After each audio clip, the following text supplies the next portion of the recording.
There we go. How are you, dude? Good, man. I didn't know I was gonna be on with Anderson Cooper. The straight version.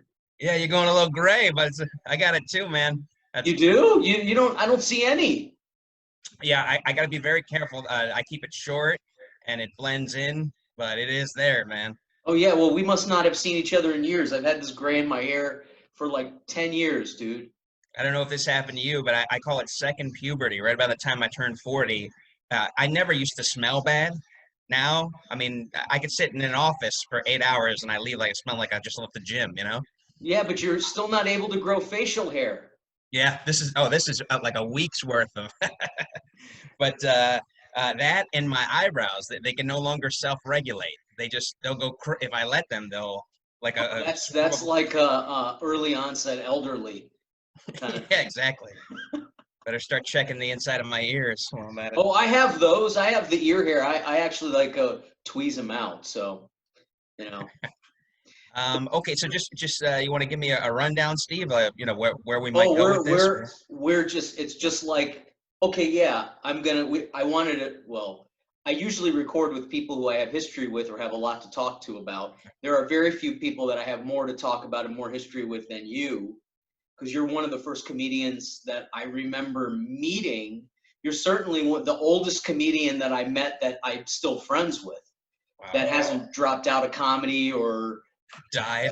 died or I just Eh? forgot about, or, sorry to say that, but some people I just, drugs and many years and meeting a lot of people, you just forget you met. Oh yeah, someone will bring up, hey, do you remember that so and so? And you go, oh yeah, yeah, yeah, I remember, but I couldn't recall it on my own. But you and There's I, also yeah, yeah, comedy. Your participation is voluntary, so you get a lot of people over the years that are constantly, they're flirting with it again, and they're in it for 6 weeks, and they're gone for another 2 years. Then they're back for a year, and they're gone. You know what I mean? I yes. mean, obviously, sometimes it's because of misfortune, but in some cases, it's just people that I think a lot of people go into comedy thinking that they're owed something or they're guaranteed something, and when the real world smacks them down, then they Do lose you interest in think it. do you think we felt that way? I mean, I don't really particularly remembering feeling that way. I wonder if I gave that off.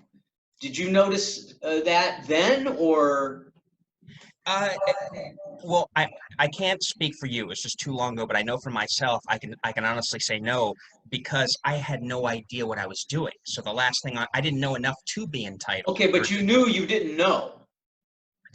yeah, and in fact, the only reason I started is because I'd always had certain creative impulses, and even though I hadn't quite figured out how I wanted them to go, I started writing a newspaper column that for a little newspaper from where we used to live, and it was well received. And so I started having these thoughts that they wouldn't play well in the form of a newspaper column, like jokes and such, humor pieces. And I said, I got to do something with it. I mean, I'm spending days, sometimes weeks writing these things. Where do I go to share these with the world? And that's where the open mics came in. Got it, got it. So, and by the way, we just roll like this is like I didn't this know if is we the were way. doing. Have you watched the show? I mean, I don't want it to be that serious of a thing. I want it to just be enjoyable. Yeah, So yeah, no, that's fine. I just didn't know if this was like the pregame or at some no, point we're I gonna. recorded as soon as I saw you in the waiting room. I hit record. Okay, All right. So this is just the way we go, and so I'll give you a little formal introduction, but it's just formality for the people who don't know you, which are the people at home watching. Yes, you 13 to 15 old Jewish ladies who are fans of this show, who follow it religiously. I think we have a few. Our numbers are starting to grow in the form of younger people. But anyway, for those of you who don't know, this is one of my oldest friends in comedy. We have history that goes back like Star Wars mythology, and we're going to cover that and some other things. And he's a writer. He's a comic actor. He's a stand-up. Really, I would call him a humorist. I would describe my friend Chris Zapatir, all the way from Fort Lauderdale, Florida. Welcome, Chris, to the No Idea Zone. thank you guys. Thanks for having me. Thanks to each and every one of those listeners. Years ago I did something similar, and we were grateful for everyone we have. Oddly enough, we didn't have much of a local audience, but we somehow found a listener in Pakistan, a listener like in Argentina. But it's flattering. You know, clearly somebody out there thinks that what you do has value. You know. What, I didn't know you did a podcast. Tell me really quickly about that. So I'd say it was about 8 years ago now. A friend of mine, good friend of mine, and a creative partner. Um, we had another friend who started broadcasting from a studio in downtown Los Angeles. It was a legit studio, Steve, with those, you know, the mics that you move them around and the Sure, headphones, yeah. the whole nine. Yeah. Made you So feel like someone might actually listen. yeah, but I mean, at least, at the very least, you were putting, you can't control, you can't make people listen to you, but if you put out a quality product, then you know you've done your part, right?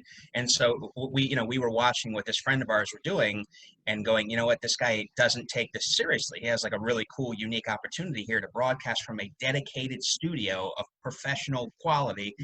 So he and I kind of branched out. We approached the guy who ran the studio about getting our own program, and you could really kind of get an idea, Steve, of why so many people in entertainment never even get off the ground, because people would frequently ask us, hey, you guys, like, you write your show out?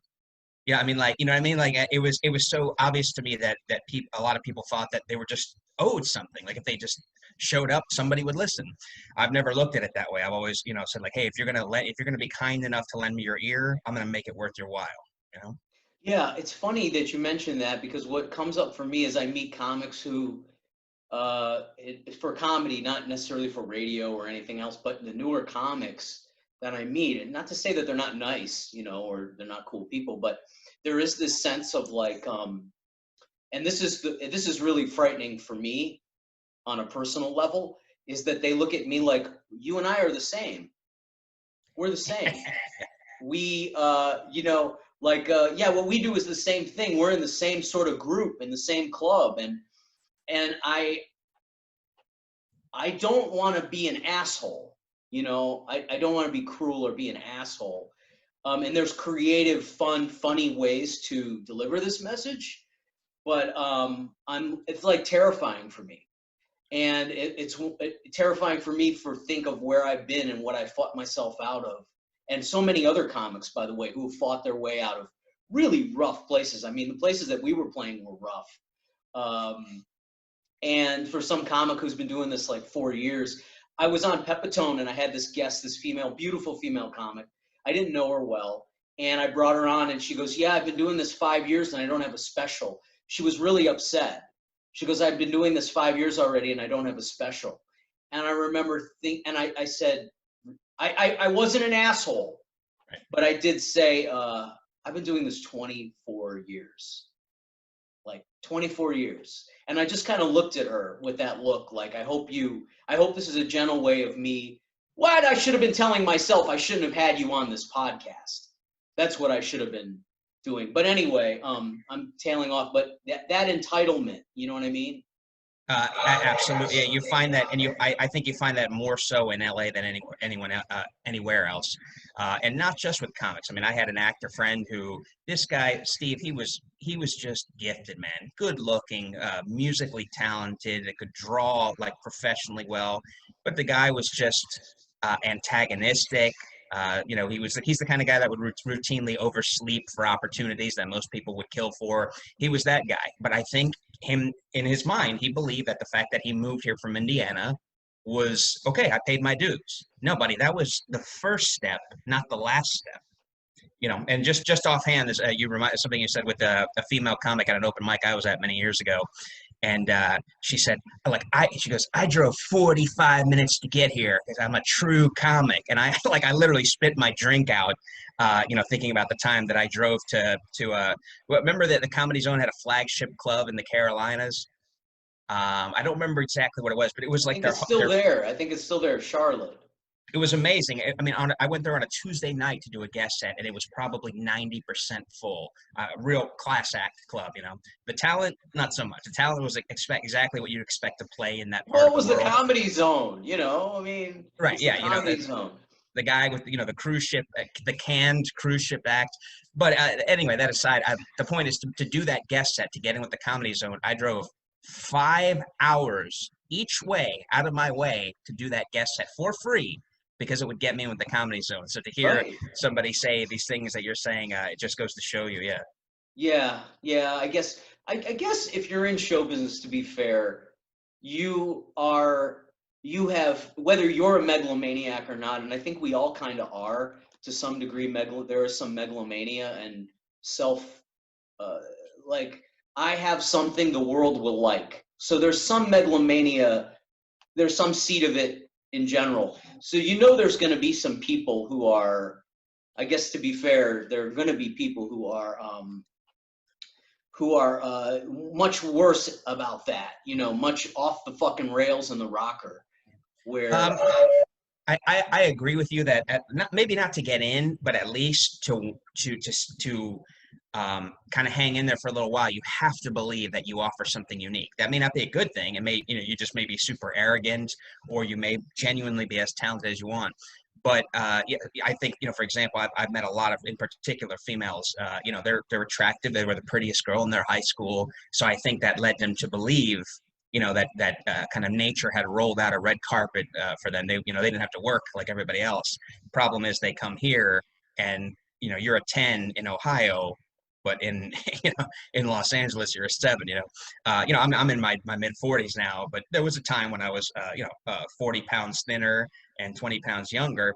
But when I got to LA, I felt like a goddamn troll. I would go on auditions. I go, I mean, look at this guy literally does not have body fat on it. How does he survive? How does he survive if he misses a meal, if he's got no body fat? he's not missing a meal. He's surviving on his. On his modeling That's right. checks. He's taking meals from people who do have the body fat. Yeah, exactly. So Um, so to go okay, so to go back to I do want to backtrack a little bit to where we met and how we my memories of you, my early memories of you, because we met. I want to say 1997 or 98, possibly. it, it's When did you definitely a little, first yeah. start going to the place? Okay, I would say a little on the later end, and I only remember that because I remember where I was when 9/11 happened, and I was still living in, I was living in, I think I finished college, or I was just about finishing college at the time. It definitely was the Why Not Lounge. I was never entirely clear why you were there. Is it that you went to UCF and that's what brought you to the immediate Orlando area? I went to UCF, yes, and I had been at UCF so we were both at UCF. We just didn't know each other there. Correct. Though Okay. I know when I met you, you had taught. You said you'd already left, so I might have run a little bit longer than you. Okay. Yes, I was either dropped out or I was still hanging around and living in the area and working. I'm pretty sure I was no longer attending UCF. I think 1997 was my last semester at UCF. I didn't get my degree. I quit and I was entering stand-up comedy and had a shitty job like everybody else over there. But I had won a comedy contest at UCF. UCF had a comedy contest in the student union, and I think it was 1997. And I don't know how I got Wow. into that contest because I think I had dropped out, but nobody, you know, Exactly. Yeah. nobody knew that. And I was of the age, I think I was 20 or 21. And I had done stand up. I had done stand up about, maybe half a dozen times or a dozen times. And I won that contest, Chris, among a bunch of people who'd never done stand up, just to be clear. Um, and one of the judges was Daniel Tosh because he was, I That's think. right. He went to UCF. He was from Central Florida, born in Germany, but raised in Central Florida. Okay, so he was a very nice guy. And anyway, I won that contest, and the prize was I got to open up for a week at the International Drive Comedy Zone, which didn't Wow. last. Yeah, I had 5 minutes of material and I had to do 15 minutes. I remember being very terrified about that. And I think that was the beginning of 97. So I've been doing comedy. The first time I did stand up was the end of 95. So this is the beginning of 97. So I had, in my mind, I had been doing comedy a long time, you know, and I had, you know, in my infancy, I thought I was a seasoned comic or whatever bullshit I was telling myself. Um, so by the time I met you at the Why Not Lounge, I was like kind of deciding, do I want to keep doing this? And I need to do something because I'm bored to violence, basically. Uh, and And let me just say, Steve, for the uninitiated, if for those who've never dabbled in comedy or or don't make their living in comedy, it is very common to have some minor success early on and blow that out of proportion. Hey, I had a great set tonight. Clearly, I was born to do this, and I'll never fail again. oh man, I'll tell you one story I remember for you and I is we had started palling around and we were doing shows, both living in Orlando, and we went to a place. There was a movie theater that was like the art gallery gift shop boutique liberal movie theater where they showed all the independent films. It was where all the rich white people went, and they had a comedy show there once a week. And I was feeling like, oh man, I'm doing really good, and we're gonna go to this place, and these are my people. They're all the people who read and shit, you know. And we went to this show, and it was I think it might have been an open mic, but we got on. We both got on. I don't remember how you did, Chris, but I fucking bombed, man. It was horrible. The place was called the Enzian or the Enzion or something like that, and it was a fucking shit show. And I remember you saying, well, we could still go to the Why Not Lounge and do a set. And I was like, all right, let's go. I mean, I guess tonight can't get any worse. So we went to the one place where it probably could and would get worse, huh? You know what, man? I don't know what happened between in that night, but I went on and I didn't do any material. I just went off on a rant. I made fun of the room. I'd never done this before. To a lot of comics, they're like, oh, well, you do that. But I had never done that in my life.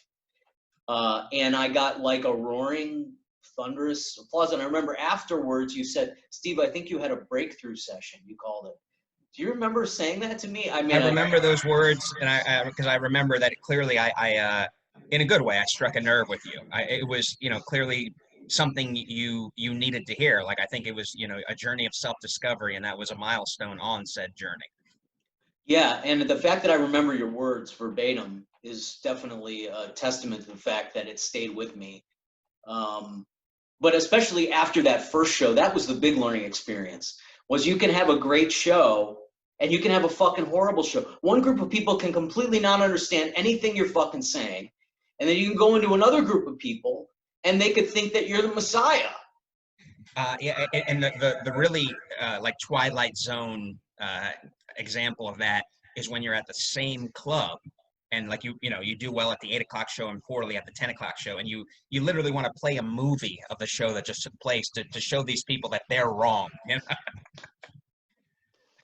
I do But yeah, fantasize about doing a multimedia presentation where if an audience doesn't like me, I play clips of me where I'm just destroying, like in the background. And go, this is a sort of a helper for. I mean, that's only gonna insult them. But I do have fantasies about that. So yeah, I got off a pretty good one recently. I've done one like paid show in probably 4 or 5 months now. Luckily, somebody else bailed out. I'll talk about that a little later. It was a funny set of circumstances, but so they called kind of last minute. I did a set. I was worried because I hadn't been up in 3 months. I was worried I wasn't going to remember anything. One of those big rooms, Larry Silver room. So it's clearly just he's still alive. He's still alive, and he's still, not his operation's not quite as big as it used to be. His rooms were good though. His rooms were good. Makoto was as good as you're going to get in Central Florida, when that existed. So long story short, the room was a little too wide. People were spaced out too much. There was a couple support columns impeding the view of the stage. But, I do what I do. I did the best I could. And they were a little tight at first because Larry got up there to MC and he did like 5 minutes and nothing. So he didn't warm. They weren't ready. So I go up there, and this couple, they were laughing at everything I said in the first minute. I just stopped the show. I said, "Follow their lead, people. These are the shepherds. You're the sheep. Do what they say." And they actually got a big laugh and kind of helped, kind of get them where they needed to be. Right. It You broke know, the ice. It broke the tension in the yeah, room. you just have to be careful not to insult them, either advertently or inadvertently, when you say something like that. You never want to suggest that they're stupid. Like, I'll just say some things, like sometimes I'll say something effective, well, that's enough spoken word poetry. Let's start the comedy show, and because then it's on me. I'm not insulting anybody, and they usually laugh at that. Right, because also you have a spoken word poetry kind of you do have a Robert Klein kind of thing, physically and in your delivery. It's good to make fun of that, it's always effective to do that. So I love that memory though, man, that you remember that. Also, another memory I have is of us, and this is a couple years later. I think it's 2000 now, year 2000, and I somehow got booked on the road. And I called you. I don't remember I would like to hear your memories of this because I have my own memories of this. But I know I got in touch with you because you ended up going with me, and we ended up basically traveling the country for, I don't know, about 4 weeks. And South Dakota, South Dakota, Omaha, Sioux Falls. Nebraska, Sioux Falls, Omaha, Nebraska. We went to LA. We came We to did. LA. I think that was because we had a down week, right? But you had friends in LA. Right. Okay. I don't know though why we would have driven to LA. I think we were kind of just taking a road trip. We were. Yeah, I mean, I don't think we were under any illusions, even back then. We were like, hey, it's an opportunity to do this. It's an excuse to do this. I know that you weren't being paid enough to make it worth, but that's the glory of being young. It's romantic, it's fun. You're not, you don't need money. You don't have a great deal of bills. So, you're far more inclined to embark on such a trip. I got offered something like that recently by a friend who works for the Looney Bins. And he's like, I can get you in as an MC. But when they told me what I was making, I was literally That's I what mean, you were making in right. 2001 with Yeah, me. I shouldn't be getting paid the same as I was 20 years ago, especially when I have a proven track record. I have video, letters of recommendation, everything that proves that I can do what I say I can do. Right. I'm just too old for that, Steve. I got, a portfolio to maintain now. That's why it was, unbeknown to us, it was good to do at that age, at Exactly. 24. I got to tell you, that week was my college. I'm sorry, that year, 2000, 2001, it was 2001 that we went. That year was my college. My college was banks paying professors student loans to keep me around Orlando. But my real college was that year, because that year, 2001, I was on the road for like 27 or 30 weeks or something. Wow. I don't know if you knew that. Our month was just one leg. I went to Birmingham, Alabama, and opened for Mitch Hedberg, and went to Buffalo. I went up to Buffalo, New York. That year I did a lot of touring, and when I came off the road, I could really feature. I was faking it when I went on the road.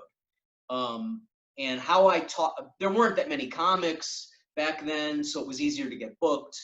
And I got a little lucky. The Comedy Zones booked me for like 17 of those 30 weeks were Comedy Zone dates. Yeah, So trial by fire tends to make you work hard, and immersion tends to kind of bring out the best in you, because I know that in situations like when I did the USO tours and I was in the company of other comics 24/7, we would discuss funny things, and them being comics, they would have funny things to add to it, and you could often produce like a new bit every day. Whereas here at home, I have to wait for the inspiration to strike me. I flesh it out on paper, hope that I have a funny take on it, something about being mired in it, just, I don't know, man, it makes the cream of the crop rise to the top. it does. It does. It greases the wheels for sure. That's what I think when I see like somebody like Louis or Bill Burr or Dave Chappelle. They got, they had that talent and that drive, but they also got those breaks so that Exactly. they could become the best. I remember, when I lived in LA, I spent 5 years, about once a month, popping by the Comedy and Magic Club, just asking for a break. Every time I get a new tape, I go to, the then, manager. I think he's still the manager. Here's my newest updated tape. I just got back from another military tour. I just did this. I just placed in this comedy contest, and he just wouldn't budge. So it really kind of broke my heart to see. You remember Kyle Dunnigan? I don't know whatever became of him, but for a while he was on like a hot streak. I don't. He Yeah. was Go ahead. Okay, so in the Hardee's Carl's Jr. commercial, he was the one who was shaking the cow, shake that thing, right? He was also I know his name. I know his name, but I okay. don't. I don't know. He had a recurring role on Reno 911. So for a time, he had a couple things going on. He had a little bit of heat going on, right? And I mean, they just let this guy run with it. Same thing with Neil Brennan, who I thought was mediocre at best. But man, they would. I mean, like anytime somebody canceled, they'd bring him in. They opened up the Annex Theater next door so he could work out his 1 hour special. And it's very frustrating. Because you want to say like, hey man, give me those breaks, and I promise you that I'll be able to, if you or I got the same breaks as John Mulaney, who every door opened, all at once, Right. I have no doubt that we'd be on Broadway as well. If we got that much access to that much quality stage time, Well, we, Neil Brennan. I don't know his whole yeah. story, but he did co-create Dave Chappelle's show, and that's I pretty. understand that, but when that was over and he was trying to kind of make a name for himself as a stand-up comedian, I mean, literally, I don't know how he got that to happen, but he just became like the Comedy and Magic Club was like his home club almost, and he could use it as at his disposal. He was like basically a C-list celebrity, but they treated him like a B-list celebrity in terms of Well, he open created a arms. cultural. He co-created a cultural milestone. Right. I mean, I just want to.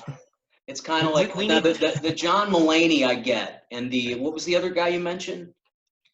Kyle Dunnigan. Okay, him. I don't know him, but I do know John Mulaney. So that one I can be in a. I'm in lockstep with you on that. Most of the comedy world are the John Mulaney's. They are the John Mulaney's, and it is what it is, man. I mean, but that year 2001, I got able that I went on the road, that you went with me. I didn't have 25 minutes. I didn't have 25 minutes, dude. I maybe could do on a hot night maybe 20 where I could fake it. Yeah, And when you're getting a ton of laughs and they're they'll laugh at even your off the cuff remarks, and that encourage you to make more off the cuff remarks because they're so receptive to everything you've done thus far. Yeah, right. those are great nights, man. And also, to be honest, trying to look back on it, another experience that I was excited to have was being in front of real comedy club audiences on primetime nights, where your experience with mostly comedy is being at open mics and or doing guest spots in real clubs, if you're lucky. And so being able to feature um, for the Funnybone, they were Funnybone gigs. We were at the Funnybone. The Funnybone, the Comedy House Theater, the Stardome. These were big comedy clubs, 200, 300, 500 people. And yeah, by the time I came off the road, I was a feature. I'm not going to say I was a great comedian, but I could feature, you know. I could hold my own and carry it. Yep. So There is a big difference, Steve. Again, for either newbies or the uninitiated, something that might interest them is to for somebody to come along and make the distinction between I can do a half an hour versus I can do a half an hour well versus I can do a half an hour anywhere, right? And so that's a mistake a lot of young guys make. Like, hey, I finally have 30 minutes of material. Yeah, but if you're new, you're not as good at selling it. It doesn't roll off the tongue as easily. You can't read crowds as well. So you go up there thinking that I have my half hour. That's the end. No, it's not. It's only the beginning. well, Now you have to it's a living, breathing thing that's constantly exactly. changing and moving and shifting, and it's not it's so funny to me to hear comics talk about oh, I'm getting so much writing done. I mean, yeah, great, you're getting writing done, but you're not creating, you're not an architect, motherfucker. You're not an engineer. You're not an engineer. You're a jazz musician. That's what comedy is. It's jazz. It's abstract math. It's music. You're creating music, a kind of music, actually. Yeah, And I remember once.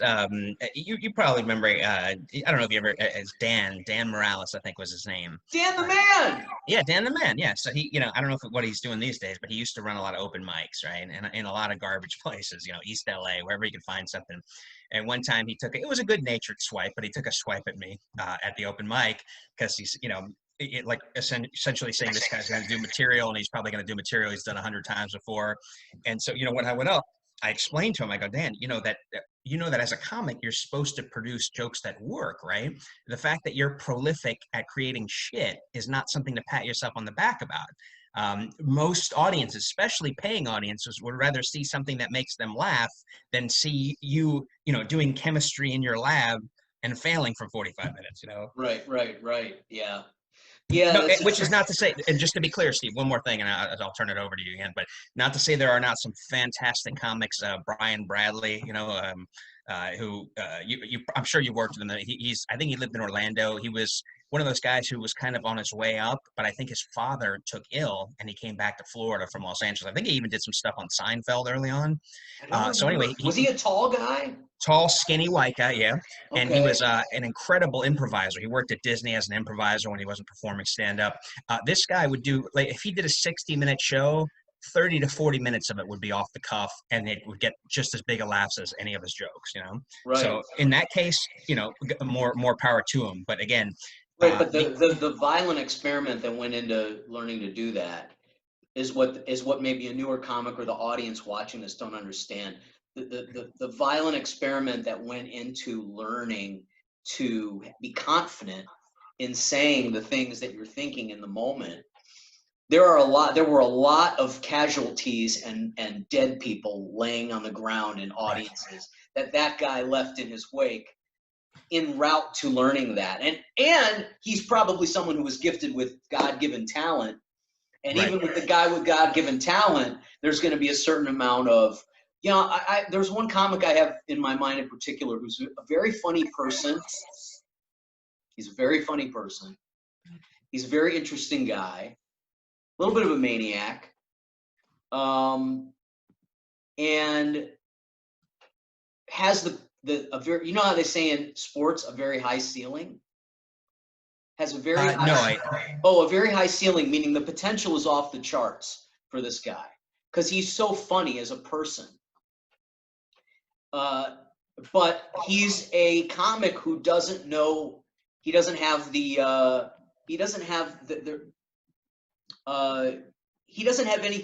foundation to lay on.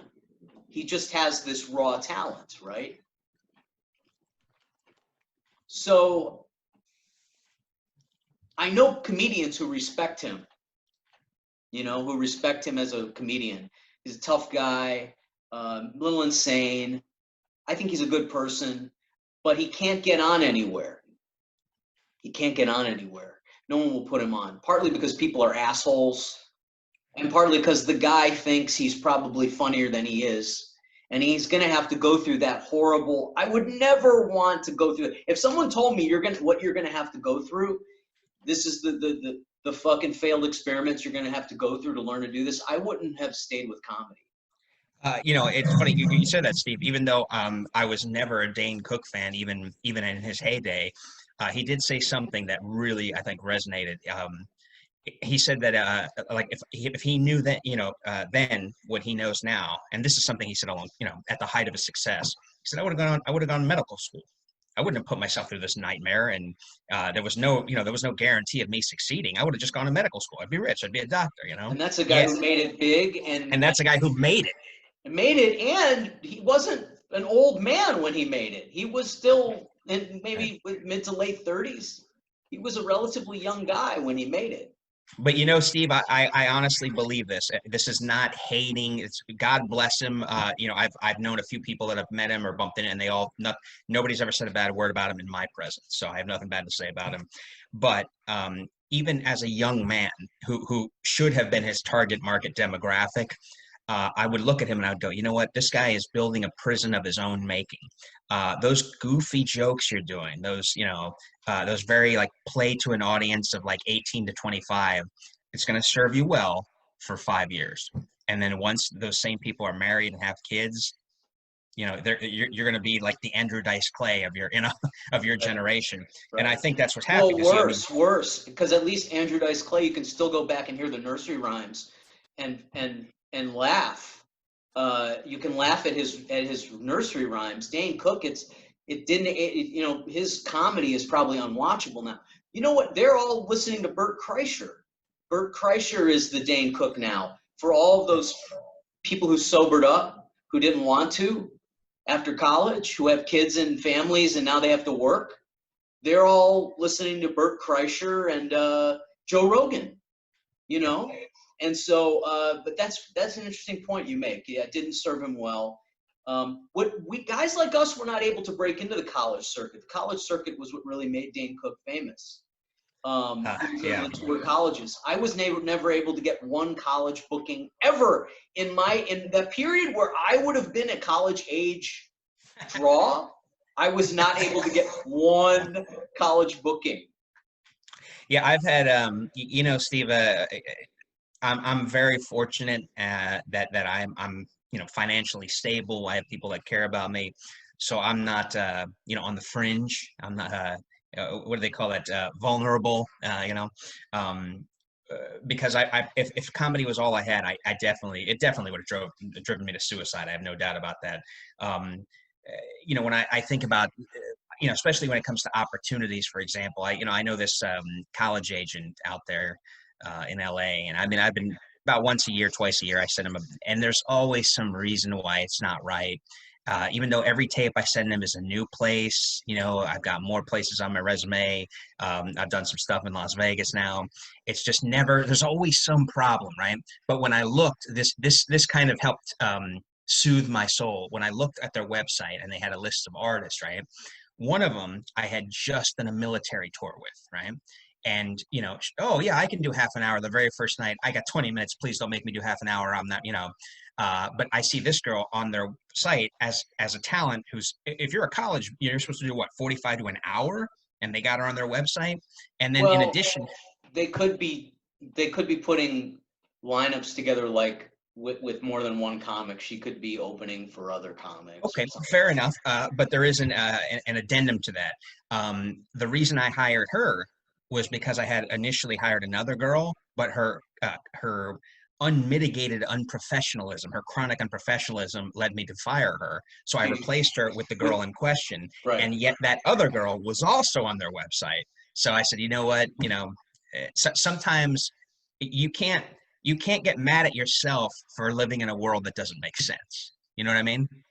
Well said. Wisdom, the wisdom of Chris Z. You know, that's beautifully put. That makes me feel better.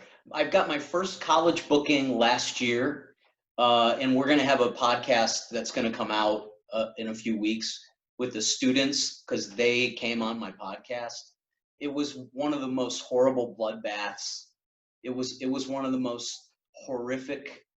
They actually one of the students actually ran up and grabbed the microphone from me at the end because they were so offended and mortified. They invited me. It was a horrible set.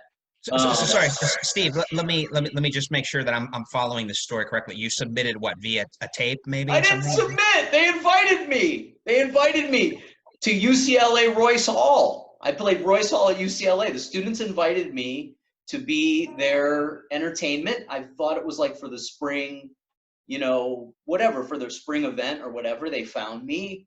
And they liked my comedy. There were two girls. These poor girls, I do feel bad for them. They brought me, and it just was bad. But the reason that I'm mentioning this and bringing it up at all, because there's a point to it, not so much about how badly it went, but the fact that, Chris, that the badly part is important, but the fact that the period of time where I would have been appealing to a college audience that bird has flown. That bird has flown, dude. I don't, whatever young people are into, Now, I mean, now to be fair, if I was a big name, it might have been different, you know, because they would have been like, oh, we know him, we know his voice. But none of these people had ever heard of me. They didn't know who I was. And it was a bloodbath, dude. And at some point, I didn't want it to be good. At some point, I turned into the child, and I wanted to inflict pain on them, which Sort of was like the very famous that incident in Philadelphia where that trashy crowd. I mean, they ate Dom Herrera alive. And then it was Bill Burr who sort of made a name for himself by going up there right. and saying, "I'm gonna do my goddamn 10 minutes. I don't care if you hate." You know what I mean? And he Well, he went off started on them. making fun of the city of Philadelphia, Yeah, and yeah. then He they started. started cheering for him and laughing because that's what they wanted. They wanted to be abused. But this was an audience of millennial, not even I don't even know, just 19, 20, 21-year-old kids who were, and I found out later, were aspiring comedians. Oh It was a yeah. club of kids. We're talking about like 150 kids, man. They filled the hall. So there were a lot of them. And anyway, the reason I bring it up is because I knew even after that, because when I did that gig, I thought, well, this is my way into colleges now.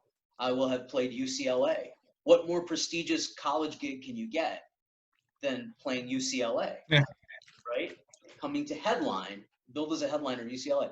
And after that, I was like, this is not, it's just not meant to be. So what, to your point, sometimes you just can't blame yourself.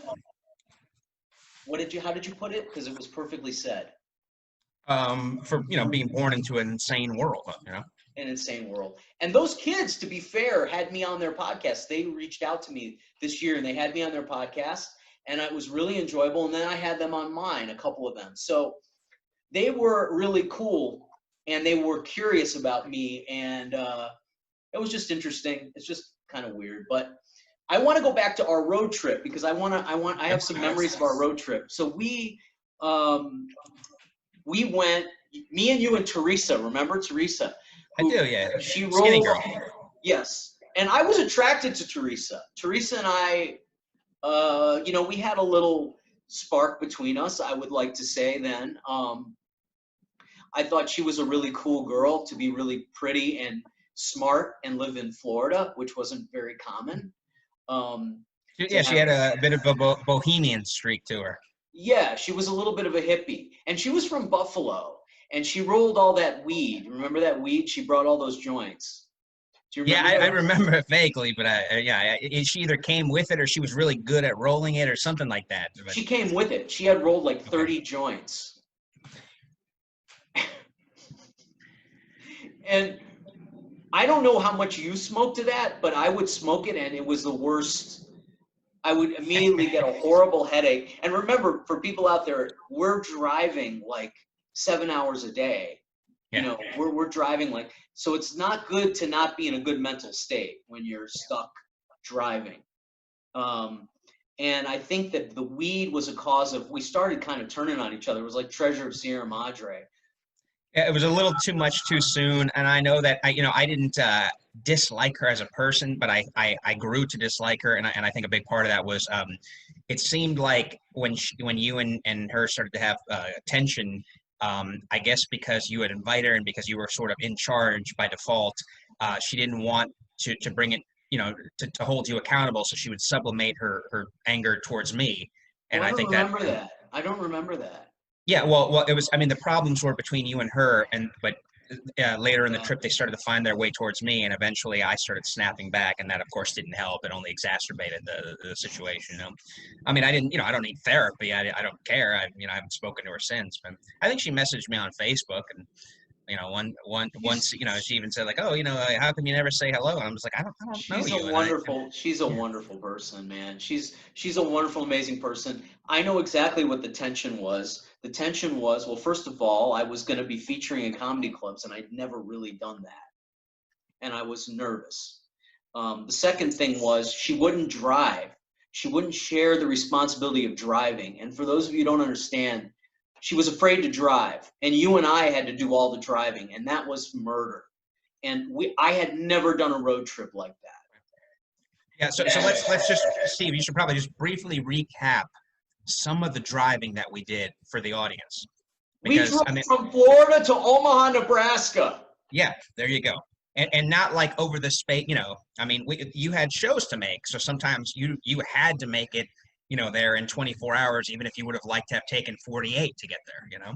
The only good thing, I think, the fun, the time when it was cool was when we got to know. The one good thing that about these gigs that we did, not that I did, but that you and me and her went on, was it was a week-long thing. So once we got to Omaha, we were there for like 6 days, and we had a nice place to stay, Yeah.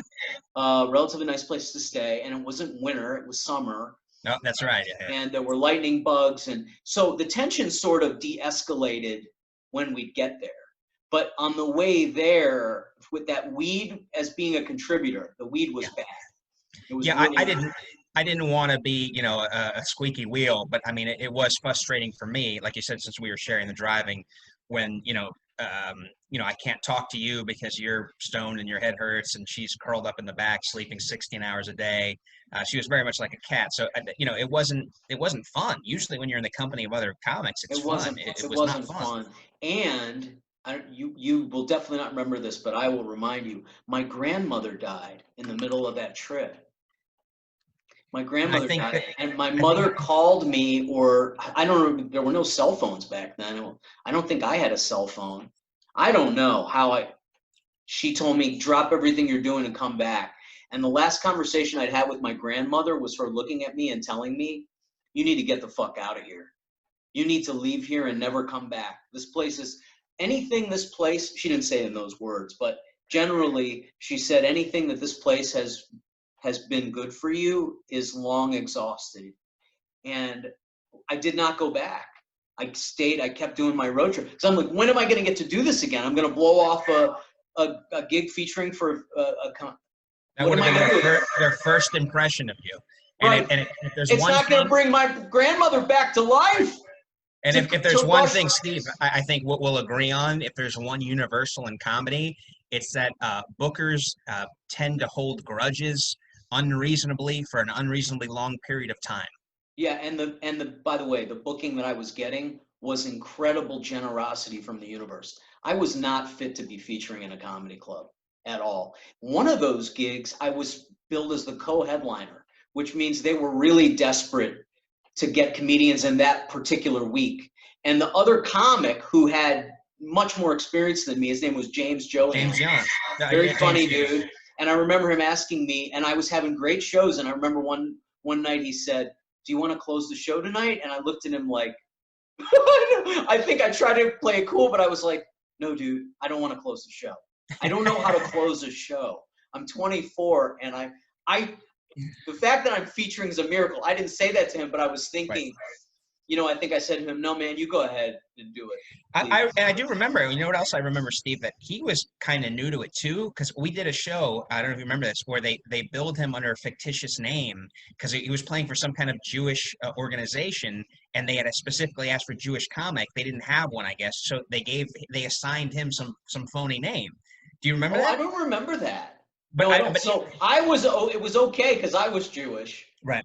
But But I not only that, but I specifically remember being surprised to hear him say during one of these shows, he's like, he said something to the effect of, this is my first time in the driver's seat, meaning my first time closing the show. But they really loved it. They immediately started clapping when he said that. Just the fact that, hey, good for you. It was real, oh, I don't you know, remember that. Wow. yeah, he was a nice guy. He seemed like he had a universe more experience than we did. But I He, also he was a natural. He was one of those guys who, anywhere in the Midwest, and they're gonna love him.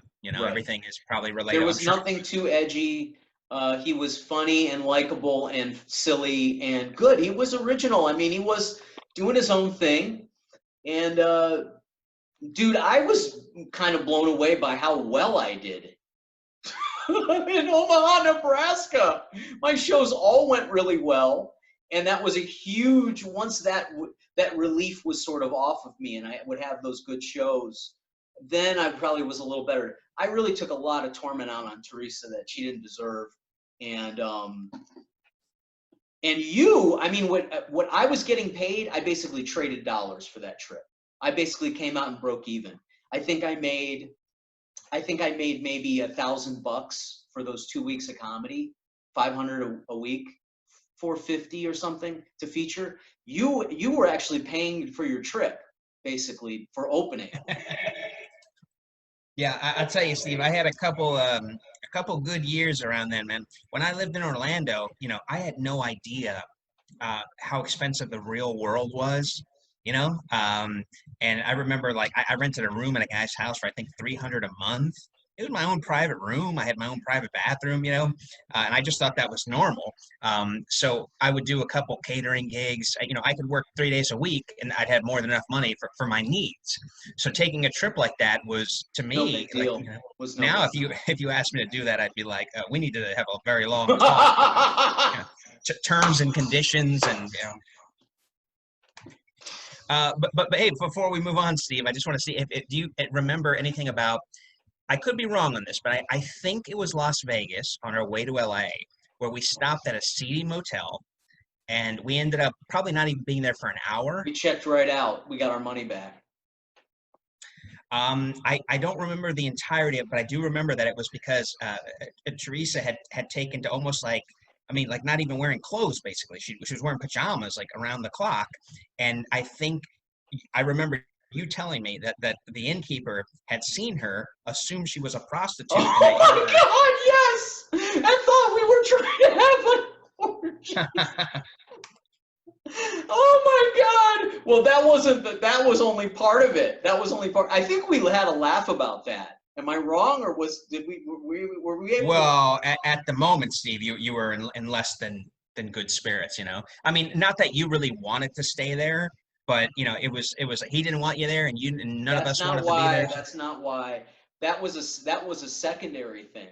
That was a secondary thing that occurred to me. I could see the way he was looking at us. But correct me if I'm wrong. We went to the room and were immediately displeased with what we saw. There was, I don't remember what, but there I'll was tell some you what it things was. wrong, and I'll tell you what it was. I You will went tell you back what it to ask was. for your money. We needed to shower. We needed to sleep and we needed to shower.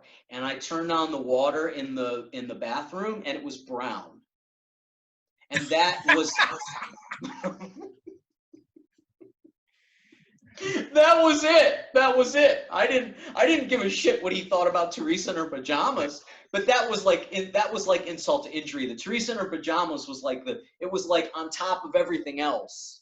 But to make sure we're on the same page about the sequence of events, so when you said like we're not going to, I remember you getting angry at that incident and going, you know what, we're not, we're just going to keep going. We got 4 hours. Let's just go to LA, right? But when you went back to ask for a refund, that's when the guy voiced his belief that he thought that you had rented the room, I guess, just to have sex with her, and then now you were done, you were trying to con him out of getting your roommate back. But we weren't even in there for. Yes, yeah, maybe that he did. I don't remember. I don't really remember what he did. What we got our money back. I'm pretty sure we got the money back for the room. But we weren't even in there for 3 minutes or 5 minutes or something. I mean, it was three of us. I mean, in 5 minutes, three Yes. people. I know Las Vegas, these people have seen crazy things, but I don't know how you would work that all out. Um, anyway, yeah, I forgot that. Wow, geez. And I remember, I think one of the first seedy motels we stayed in, I remember because I'd never heard of it before. It's called the Scottish Inn. It was shortly after Florida because they're in the Yeah, southeast. but that hotel wasn't bad, or that motel was. No, they were very, a few the things that we laugh at now. But I remember like one of them was like the soap bar was not wrapped; it was just in the shower. So we weren't sure if it was a new soap bar or it had been left from the previous occupant. Oh man, unbelievable. Totally unbelievable. Yeah, I, wild. this wasn't with you, but I'm sure you remember. Who was the guy with the big ears? He was also out of the Why Not Lounge. Real goofy, Mike something. Big Um, ears. yeah, he actually got surgery at some point to kind of, like a cosmetic surgery to Was he bring the them back. magician? Was he the magician comic? Not Mike Menza. No, not Mike Menza, but his name was Mike. He was friendly with Kenny Smith, real good friends with Kenny Smith. Um, He used to do, I don't, one of my favorite jokes, I don't think people should live together before they get married or after. He was a lot of, quick jokes. He was a real goofy guy. Anyway, Mike Macy? not Mike Macy. I'm sure he looked like Curious George. He used to wear like a buzz cut and he had the ears. Super nice guy. He played minor league baseball. Does that ring a bell? So he had a couple jokes about baseball because apparently he, like, I think he even got a shot at the major leagues, and he used to do a bit about how he knew he was out of his depth. Like he might have been a good minor league player, but he wasn't a major league player. And he talks about how he knew that when somebody pitched a ball by, and he said it flew by, it looked like a missile. And when that thing passed him, he said, like, he goes, I don't belong here. I shouldn't be here right now. Anyway, so he and I went up to do one of the, I think it was, Daleville or Anniston, Alabama. I know who you're talking about. I know he was funny. He was a funny comic, Mike something or other. And he had a joke stolen from him by John Leguizamo, dude. Oh, wow. Yeah, I saw it in a John Leguizamo special. He did a joke about how he goes, I was adopted, and I finally found my birth mother. And when I saw her, I said, you may recognize me. And he did this. Yes. That was his joke. And John Leguizamo did that joke in a comedy special like a few years ago. And I thought, however that got to John Leguizamo, that's not his joke. That was that Mike Allen? That's him, Mike Allen. That's the guy. Yeah. He was definitely unusual for a comedian because he was fit, and he took care of himself. And I remember he had like a girl, a girlfriend who wanted to be his wife, and she was kind of like really pressuring him to get out of comedy. And I think he did for a while. He tried to study real estate, and he said it was like the most miserable month of his life, and even his own wife or girlfriend, said to him, she goes, I can see how miserable you are. I don't want to be the reason you're that miserable. So go do what you need to do, But supposedly the story goes he inherited a good deal of money from like an uncle or something. And after that, he was able to. Yeah, he was only able to. He was not able. He was only compelled to work when he wanted to, because he was financially stable. So it's a great story about him being one of the few guys to get to tell Bobby Jewell off, Oh, really? Yeah. Oh, I would love to hear that. Do you have details about that? It was nothing, worth, I mean, nothing groundbreaking, but apparently he finally got Bobby Jewell finally called him to say, hey, this spot opened up. Can you come? And he said, you know what, man, you got a bad reputation. You're not nice to people. I don't think I want to work for you. Just that simple. Yeah. You know what was cool about, I will say, like, looking back, there were so few comedians back then. Yeah. So the idea that the comedy club owners would not want the new blood was so, I remember I was opening up, or I was doing guest spots at these clubs. We went down to, my friends and I went down to the Comedy Corner. Remember the Comedy Corner in West Palm Beach? One of the best clubs I ever have performed in, man. I think it was West Palm Beach. Probably, but again, you started a little bit before me. That's not a club I ever stepped foot in. Okay. So there was one in Fort Lauderdale called Uncle Funny's, and then there was one in Comedy Corner. I think it was called the Comedy Corner in West Palm Beach. I could be mistaken. And they booked me for a guest spot. And I just remember there, if you go into a comedy club now anywhere, there's like 50 comics hanging out. Yeah. I don't know if it's that way down where you're at, but in LA, obviously it's always been like that. But I find when I go to other towns, there's 20 or 30 comics who just show up to see the headliner, at clubs and stuff. But that wasn't that way back then. So for you to get rejected, they had to manufacture more bullshit, is what I would say. They had to come up with more bullshit in order to tell you no. Because now they could just say, look, I've got all these comedians. What do I need you for? I will tell you a funny Bobby Jewell story really quick. That I came back from LA and I got a showcase for the Just for Laughs festival at his club. And it was acquired for me by a comedy manager who had some power over him, who said, you need to let Stephen Lolli on, right? And I remember going in for that showcase, and there was a guy on the showcase, Chris, who had never done stand-up. He was a guy who was a regular bar patron of the comedy club.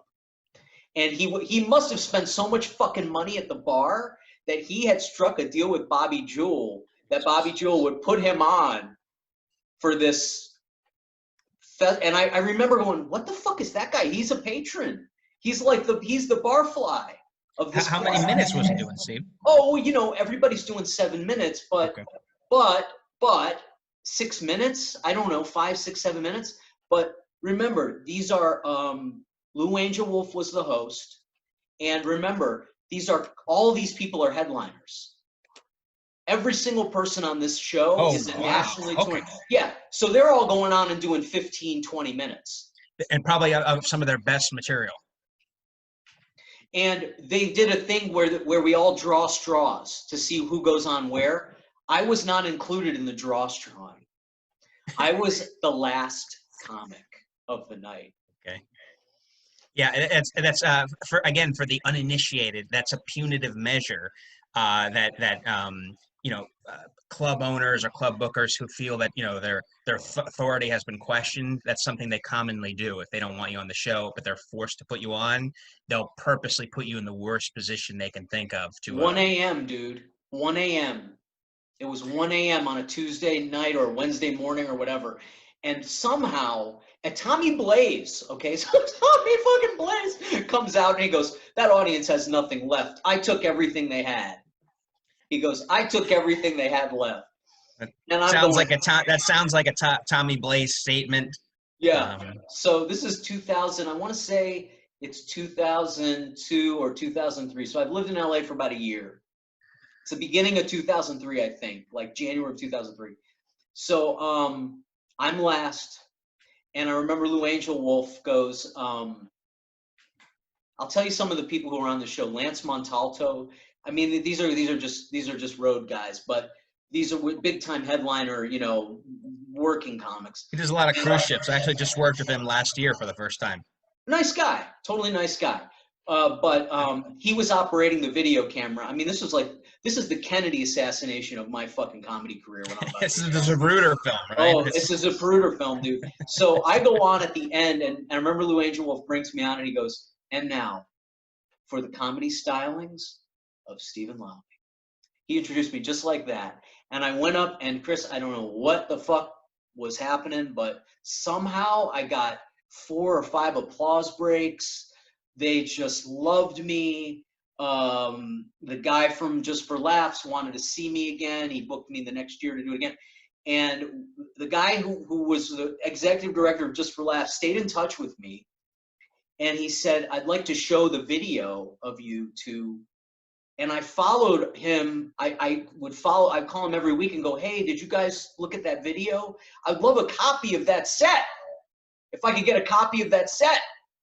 I tried to get a copy of the set, and I remember Lance Montalto coming up to me after this show and going, hey man, I moved the video camera when you were on stage. He was like, I'm really sorry. So the video camera got my set was never recorded, is the point. Moved meaning what? Dude, I don't know if Bobby just had it out for me.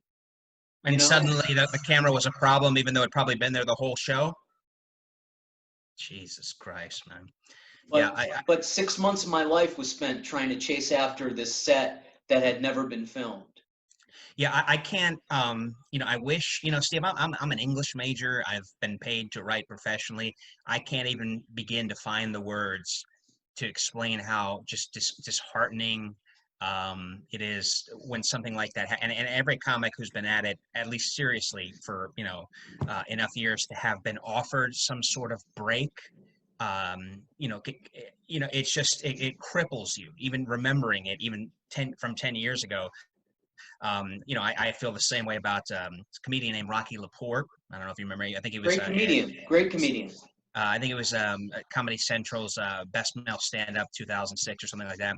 So he and I wound up working together at one of those, it's an ATM gig, the kind you take just to make a couple bucks on a weekend when you're free. And he liked me, though. We both had somewhat similar styles. We wrote, distinct punchlines. We worked pretty clean. And he approached me about some opening gigs.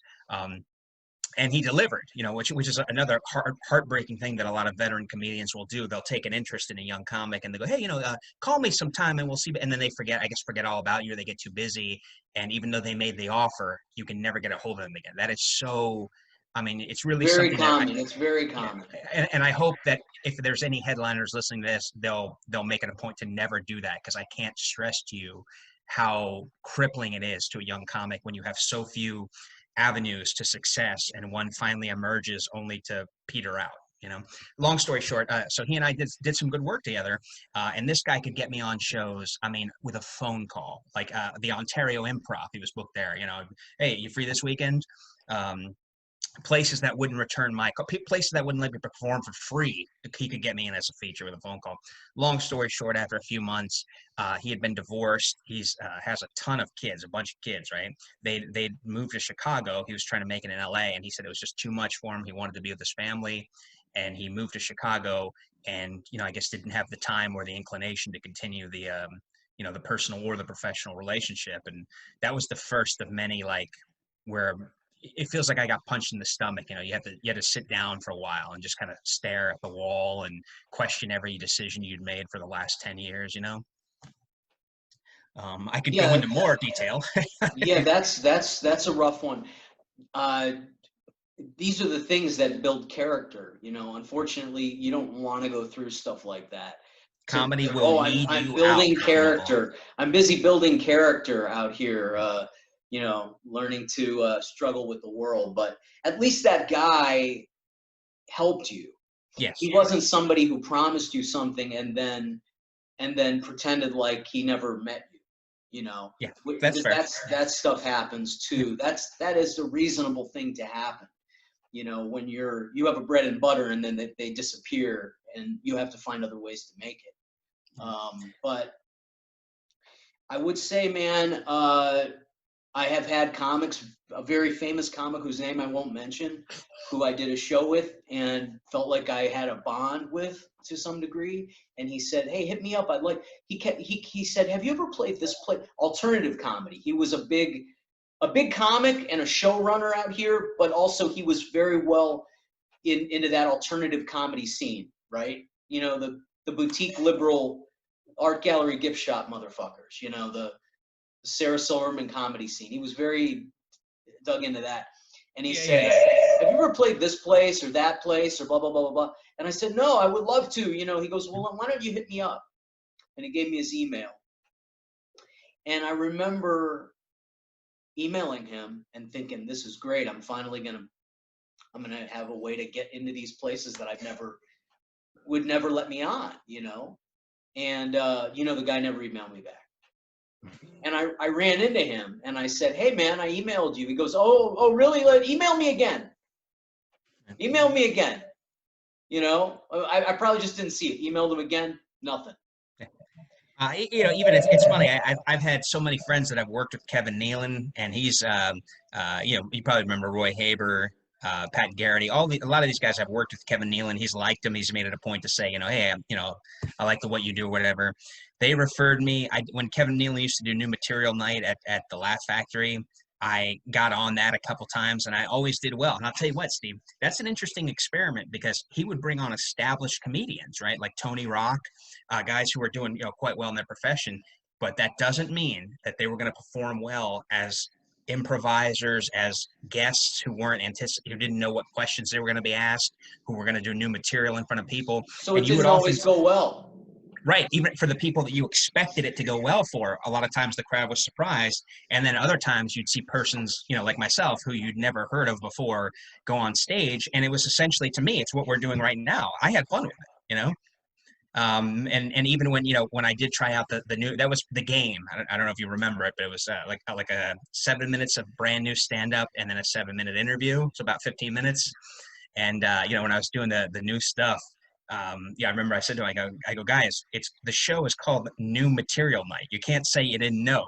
You're getting what you paid for, and they loved it. And I mean, I always did well, but I could just never pin him down for a date, Such is life. And I really am a big fan of his comedy. He's a funny motherfucker, man. He's a funny motherfucker. Well, look, I want you to tell us where we can find you all on social media and First, share with us what you're working on now, Chris. It's funny you should ask, Steve. I've recommitted myself to some writing projects that have some that have laid dormant for literally as long as a decade ago. I mean, I know that because I have the Writers Guild registry. I was just looking at it yesterday, a little cartoon that I've been writing.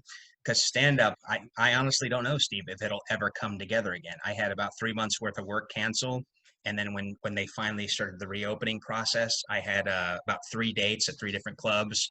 And as soon as that, what they call that second wave hit, they cancel those too. I've performed one show in probably 4.5 months now. Um, like I said, I'm not sure I believe, Steve, that audiences are going to go, hey, the quarantine's over, let's all hit the clubs again. I think there's going to be a long time before people go, you know what? I guess it's safe. I haven't heard about any. I guess it's safe to go back into a movie theater, back into a comedy club, back. You know what I mean? I don't think we're going to forget 5 months of lockdown like that. So I'm worried, man, about comedy, and I wonder if I ever will go back. Especially here in South Florida where the scene sucks so hard. That it's almost something you don't want to go back to. Well, Before this, I used to make it a point to to drive. I'll go anywhere as long as it's not here in South Florida to perform. well, you said it kind of best in a conversation with me. You said you're kind of locked in. It's like any other Yeah. place if you lived in a normal time when there was comedy, even then, you could drive east, south, west, or north. There's only really one direction you can go when you live in South Florida or in Florida in general, and that is north out of the state. So, so what are the writing projects you're working on? It's just a cartoon I came up with a long time ago about a little creature. He's like a highly intelligent creature, little snake. So I send him on adventures. But I mean, I really put some effort into it. Like the first one I wrote took me about 4 years, and legitimate research. I mean, I researched it the way a novelist would research a novel, the way a screenwriter would research his. So I do that. And there's not a whole lot of things that I used to do. Like when I first moved to LA, I was an improv company. I would do stand up. I was auditioning for commercials.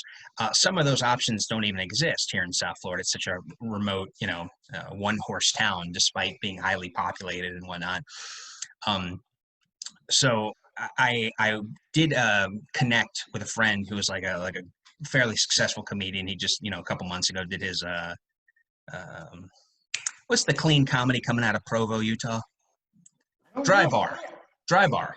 Oh, Yeah, so he just did his dry bar. So he had some connections, and we were starting to connect. I helped him get some work down here, and in return, he was, we were talking about some clubs that I'd never even heard of, or certainly never worked before, and we were starting to kind of put things together. And I too was talking to the guy who books a dry bar comedy. He liked my tape, asked me to send him some dates, and then this happened. So more and more, Steve, it looks like the one thing that has kept me going for the last few years is it might be time. I don't know. It might be time to give it all up and start selling insurance to make a living. I guess I don't know. well, brother, we're all in the same boat, Yeah. and I mean, Right. what are you gonna do? You got to create Yeah. from your vacuum now, Yeah.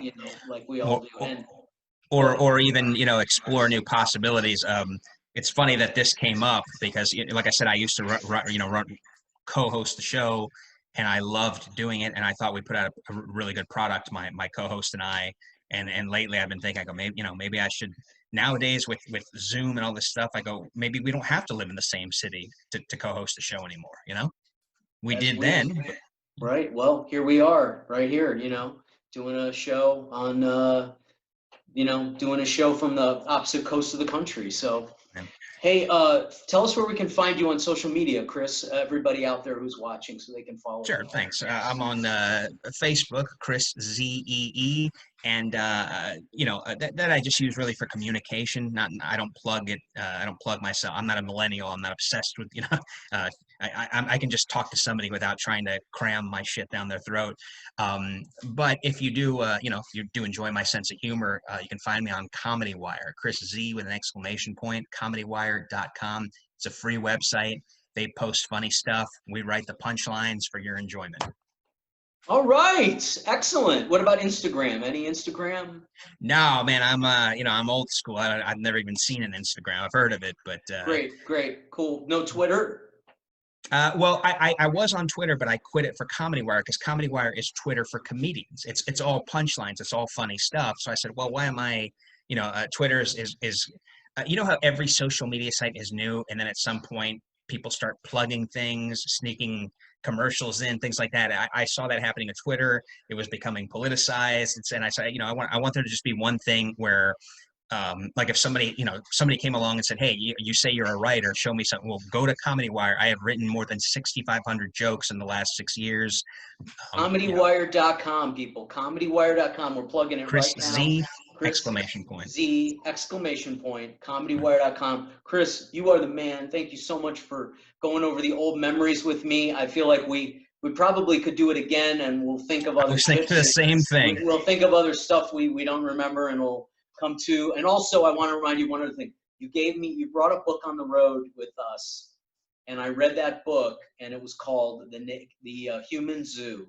You brought a book called The Human Zoo on that trip, and I read that book, and I went, God, man, I have like at least I have one friend in Orlando who reads shit like this. It was Desmond Morris, and it was like philosophy, But anyway, I want to just Yeah, remind you. philosophy meets anthropology. Really, really cool stuff. Really cool Anyway, yeah, stuff. Steve, it's been a pleasure. All right. Anytime, buddy. Anytime somebody drops out on you, give me a call. If I'm free, I'd be happy to help out. Okay. Everybody follow Chris Z, and we'll see you next week Thank you. Good in the night. No Idea Zone.